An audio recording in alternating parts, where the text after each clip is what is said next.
Taste the Daily. Super star ரஜினிகாந்திற்கு அதிமுக பொதுச் செயலாளர் எடப்பாடி கே பழனிசாமி பிறந்தநாள் வாழ்த்து.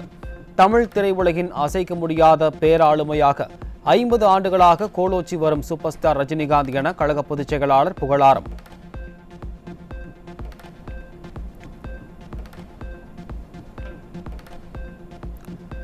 அதிமுக பொதுக்குழு தீர்மானங்களை பார்த்து அலறி துடிக்கும் திமுக அடிவடுகளுக்கான அதிமுக முன்னாள் அமைச்சர் டி ஜெயக்குமார் கண்டனம்.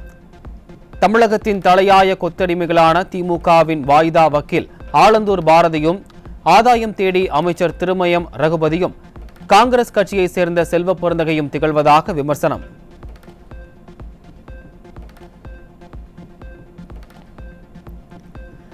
ஆட்சியில் இருக்கும் இந்த மேதாவிகள் தங்கள் மீது உள்ள வழக்குகளின் வீரியத்தை குறைக்க சந்து பொந்துகளில் புகுந்து டெல்லிக்கு காவடி எடுத்து மறைமுகமான அடிமை சாசனம் எழுதி கொண்டிருக்கும் இவர்கள் தமிழக மக்களின் நலனுக்கு ஏன் போராடுவதில்லை? அதிமுக முன்னாள் அமைச்சர் டி ஜெயக்குமார் கேள்வி.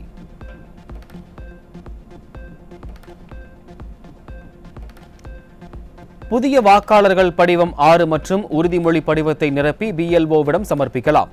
ECI நெட் செயலி மூலமும் ஆன்லைனில் விண்ணப்பிக்கலாம் என தேர்தல் ஆணையம் அறிவிப்பு.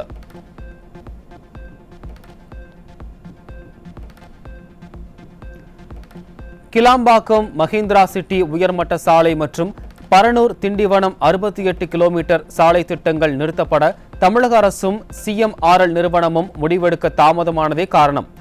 தினமும் 53,000 வாகனங்கள் பாதிக்கப்பட்டு மக்களின் போக்குவரத்து துயரம் தொடர்வதாக மத்திய அமைச்சர் நிதின் கட்கரி குற்றச்சாட்டு.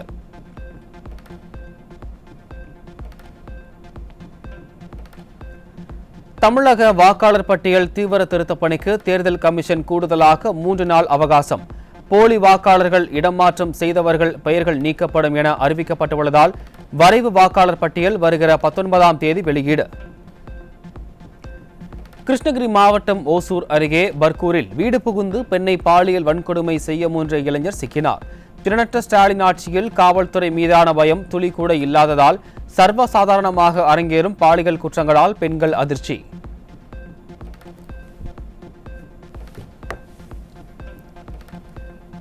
சென்னை அடுத்த புழல் பகுதியில் பேருந்துக்காக காத்திருந்த சிறுமியை லாரியில் அழைத்துச் சென்று ஓட்டுநர் பாலியல் வன்கொடுமை செய்த சம்பவத்தால் அதிர்ச்சி. விடியாத திமுக ஆட்சியில் திறனற்ற காவல்துறையால் சிறுமிகள் பெண்கள் பாதுகாப்பு நாளுக்கு நாள் தொடர்ந்து கேள்விக்குறியாகி வரும் அவலம்.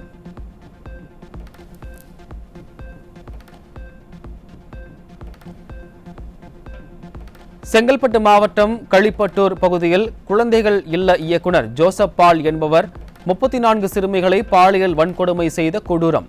திமுக ஆட்சியில் காவல்துறை சமூக நலத்துறையின் முழு தோல்வியால் இல்லம் மூடப்பட்டு குழந்தைகள் தெருவோரம் தள்ளப்பட்ட நிலையில் சிறார் நீதி சட்டமும் கண்காணிப்பும் காகிதத்தில் மட்டுமே இருப்பது அம்பலம்.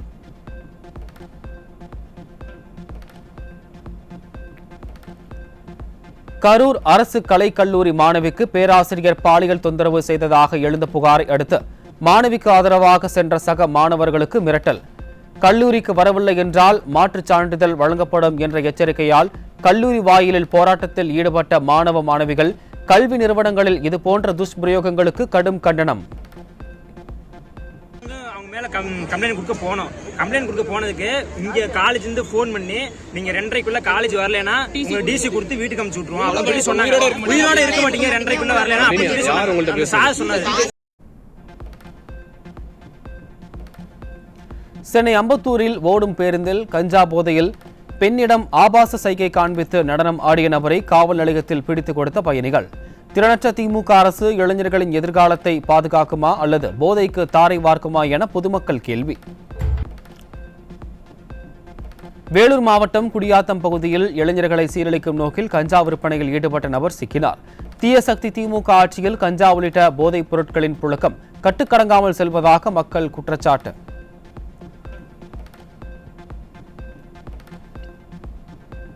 ராணிப்பேட்டை மாவட்டம் ஆற்காடு அருகே இளைஞர்களை சீரழிக்கும் நோக்கில் 5,20,000 ரூபாய் மதிப்புடைய 520 கிலோ புகையிலை மற்றும் குட்கா பொருட்களை சட்டவிரோதமாக காரில் கடத்திச் சென்ற இருவர் சிக்கினர். ஸ்டாலின் ஆட்சியில் போதைப் பொருட்களின் புழக்கம் அதிகரித்து வருவதால் இளைஞர்களின் வாழ்க்கை சீரழிந்து வருவதாக மக்கள் வேதனை.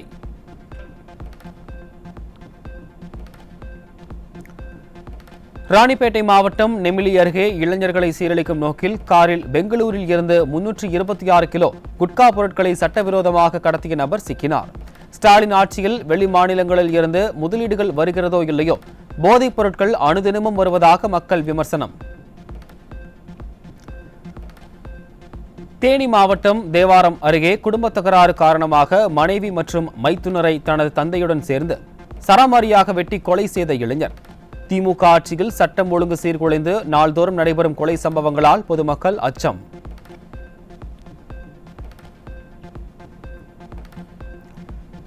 தூத்துக்குடி மாவட்டம் திருச்செந்தூரில் கூலி தொழிலாளி மீது நடந்த அரிவாள் வெட்டு தாக்குதல். மாநிலம் முழுவதும் நாள்தோறும் கஞ்சா மதுபோதையில் கத்திக்குத்து சம்பவங்கள் அதிகரித்து வருவதை வெளிக்காட்டும் அவலம். சட்டம் ஒழுங்கு சீர்குலைவுக்கு திமுக அரசு பொறுப்பேற்க வேண்டிய நேரம் வந்துவிட்டதாக பொதுமக்கள் கடும் விமர்சனம்.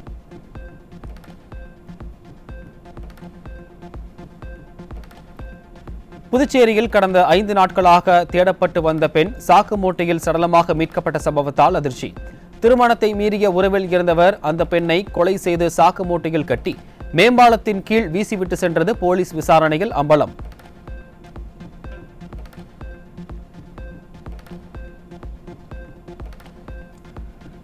நாகை மாவட்டம் வேளாங்கண்ணியில் பெங்களூரைச் சேர்ந்த காதல் ஜோடி திருமணம் செய்த நிலையில் பெண் வீட்டினர் காதலன் மற்றும் அவரது குடும்பத்தினரை சராமாரியாக வெட்டி பெண்ணை தூக்கிச் சென்ற அதிர்ச்சி சம்பவம். பெற்றோரின் சம்மதம் இல்லாமல் மதம் மாற்றி திருமணம் செய்ததால் மாநிலம் தாண்டி வந்து நடந்த கொலைவெறி தாக்குதல் ஏவல் துறையின் செயல்திறமையின்மையை வெளிப்படுத்துவதாக மக்கள் விமர்சனம்.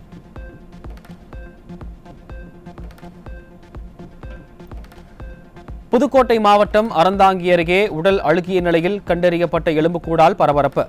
விடியாத திமுக ஆட்சியில் மர்ம மரணங்கள் அதிகரித்து வருவது தொடர்கதையாகி வருவதாக பொதுமக்கள் குற்றச்சாட்டு.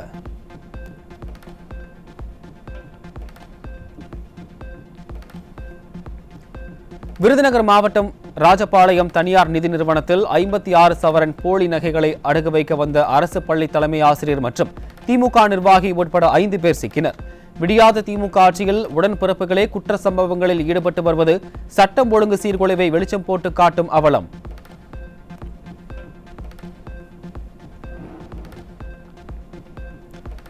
திருவள்ளூர் மாவட்டம் திருப்போரூரில் இருசக்கர வாகனத்தில் சென்ற இளைஞரிடம் லிப்ட் கேட்பது போல் நடித்து வழிப்பறியில் ஈடுபட்ட சிறுவன் உட்பட 4 பேர் சிக்கினர். திறனற்ற ஸ்டாலின் மாடல் ஆட்சிகள் காவல்துறையினர் மீது சிறிதும் பயமில்லாததே இதுபோன்ற குற்ற செயல்கள் தொடர்ந்து அதிகரிக்க காரணம் என மக்கள் குற்றச்சாட்டு.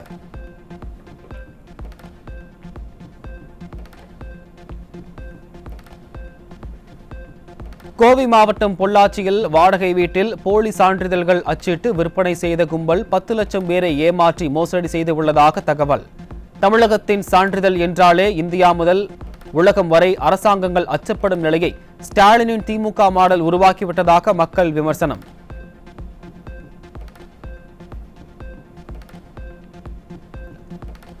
சென்னை கொளத்தூர் தொகுதியில் 2011ஆம் ஆண்டு சட்டமன்ற தேர்தலில் ஸ்டாலின் பணப்பட்டுவாடா, பரிசு பொருட்கள், ரொக்கம் பறிமுதல், வாக்கு எண்ணிக்கை முறைகேடு உள்ளிட்ட கடும் குற்றச்சாட்டுகள் குறித்த மேல்முறையீடு மனுவை விசாரணைக்கு எடுத்த உச்சநீதிமன்றம் வரும் 20, 21, 22 ஆகிய தேதிகளில் வழக்கு தீவிர விசாரணை 3 நாட்களுக்கு தொடர்ந்து நடைபெறும் என்பதால் அரசியல் பரபரப்பு ஏற்பட்டதுடன் தூய்மை அரசியல் என்ற திமுகவின் முகமூடி கிழியும் என எழும் விமர்சனம்.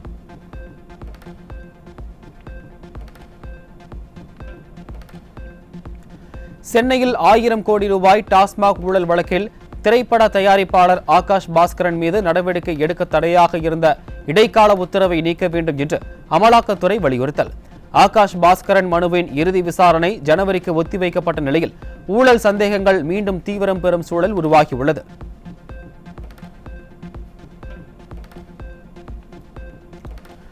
தூத்துக்குடி மாநகரில் மழை விட்டு 15 தினங்களுக்கு மேலாகியும் மயானத்தில் மழைநீர் தேங்கும் அவலம்.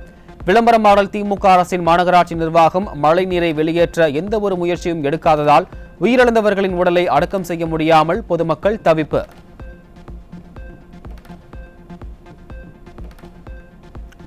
ஆசிரியர் தேர்வு வாரியத்தின் உதவி பேராசிரியர் பணிக்கான தேர்வு மீண்டும் ஒத்திவைக்கப்பட்டதால் 2708 பணியிடங்களை நம்பி பல ஆண்டுகளாக காத்திருக்கும் இளைஞர்கள் அதிருப்தி. தேர்வுக்கான தேதி மாற்றப்பட்ட நிலையில் கடைசி நேரத்தில் ஹால் டிக்கெட் வெளியீடு உள்ளிட்ட தொடரும் குழப்பங்களால் தேர்வு நடைபெறுமா அல்லது ரத்தாகுமா என்ற அச்சத்தில் தவிக்கும் இளைஞர்கள்.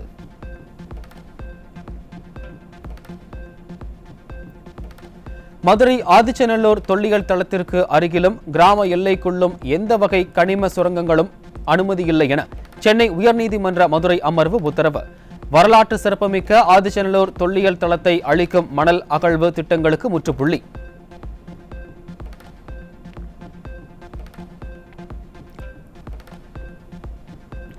தமிழ்நாடு மாநில எய்ட்ஸ் கட்டுப்பாட்டு சங்கத்தின் 650க்கும் மேற்பட்ட ஊழியர்களுக்கு நவம்பர் மாத சம்பளம் இதுவரை வழங்கப்படாததால் குடும்ப செலவுகளை சமாளிக்க முடியாமல் தவிக்கும் ஊழியர்கள். நிதி விடுவிக்கப்பட்டும் தொழில்நுட்ப சிக்கலை காரணம் காட்டுவது விடியாத அரசு அதிகாரிகளின் அலட்சியமா என ஊழியர்கள் கேள்வி.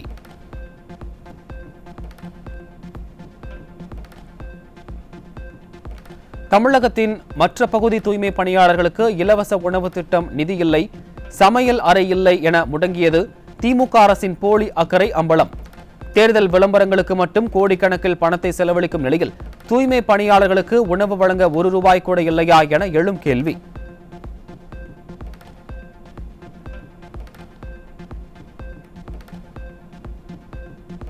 ₹3 லட்சம் கடனில் பெண்களை ஆட்டோ உரிமையாளர்களாக மாற்றுவோம் என்ற வாக்குறுதியை நம்பி 550க்கும் மேற்பட்ட பெண்கள் விண்ணப்பித்த நிலையில் வெறும் 75 பேருக்கு மட்டுமே உதவி வழங்கப்பட்ட அவலம்.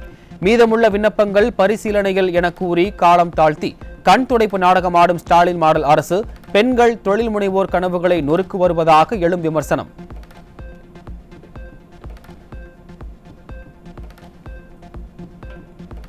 கிராம ஊராட்சி செயலாளர் பதவிக்கான நேர்முக தேர்வு இன்று நடைபெறும் என தேர்வர்களுக்கு கடிதம் அனுப்பிய நிலையில் நேர்முக தேர்வு ஒத்திவைக்கப்பட்டதாக தேர்வர்களுக்கு SMS அனுப்பி ஏமாற்றிய திமுக அரசு. துறை இணையதளத்தில் நேர்காணல் நடத்துவதற்கு முன்பே தேர்வானவர்களின் விவரங்கள் பதிவாகியுள்ளதால் ஊரக வளர்ச்சி ஊராட்சித் துறையில் மோசடிகள் நடைபெற்றுள்ளது அம்பலம்.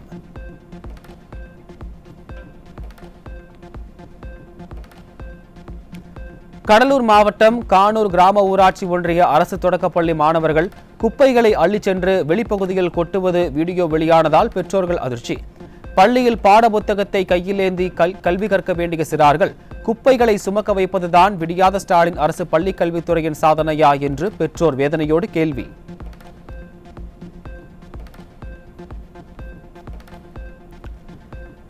திமுக அரசு கரும்பு டன் ஒன்றுக்கு ₹4000 வழங்குவோம் என வாக்குறுதி நிறைவேற்றாததை கண்டித்து நாமக்கல் மோகனூர் கூட்டுறவு சர்க்கரை ஆலை முன் ஜனவரி 10 ஆர்ப்பாட்டம். உழவர் பெருந்தலைவர் நாராயணசாமி தலைமையில் போராட்டம் நடைபெறும் என்று தமிழக விவசாயிகள் சங்கம் அறிவிப்பு.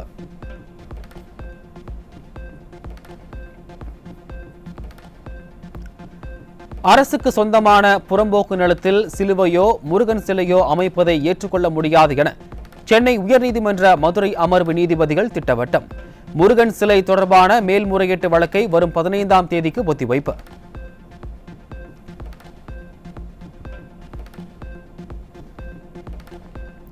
சென்னை ரெக்பெக்ஸ் குழுமத்தில் கடந்த 9 முதல் நடைபெற்ற வருமான வரி சோதனையில் 1000 கோடிக்கும் மேல் கணக்கில் வராத வருமானம் கண்டுபிடிப்பு. 1112 கோடி ரூபாய் போலி கொள்முதல்கள், சுவிஸ் மருந்து நிறுவனத்தில் 250 கோடி ரூபாய் முதலீடு, ஹவாலா பரிவர்த்தனைகள், ஆடம்பர ஜெட் கார் செலவுகள் மற்றும் 70 கோடி ரூபாய் மதிப்புடைய தங்கம் மற்றும் ரொக்கம் உள்ளிட்டவை பறிமுதல் என தகவல்.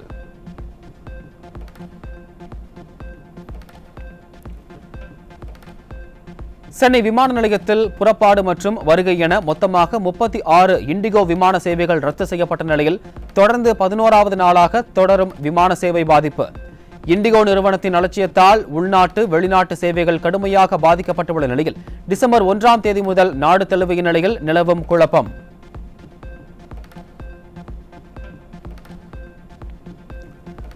மத்திய அரசின் 12 லட்சத்துக்கும் மேற்பட்ட அதிகாரிகள் பயன்படுத்தும் மின்னஞ்சல் சேவை உள்நாட்டு தொழில்நுட்பமான ஜோஹோவின் தளத்திற்கு மாற்றம்.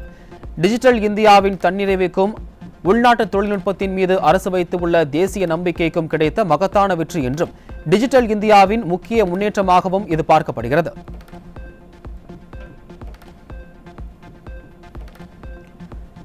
மின் கட்டண உயர்வு, வரி உயர்வு காரணமாக வரும் ஜனவரி மாதம் முதல் 3 முதல் 5% வரை பனியன் பின்னலாடை துறையில் விலை உயர்வு என்று தீர்மானம். மாநில அரசு கவனத்தில் கொண்டு தொழிலாளர்களுக்கு மின் கட்டணத்தை குறைத்து தர வேண்டும் என்று தென்னிந்திய பனியன் உற்பத்தியாளர்கள் சங்கம் அறிவிப்பு. Production cost, over head cost, இது அதுவும் அக்சசரிஸ் இதனுடைய காஸ்ட் எல்லாமே இன்க்ரீஸ் ஆயிடுச்சு.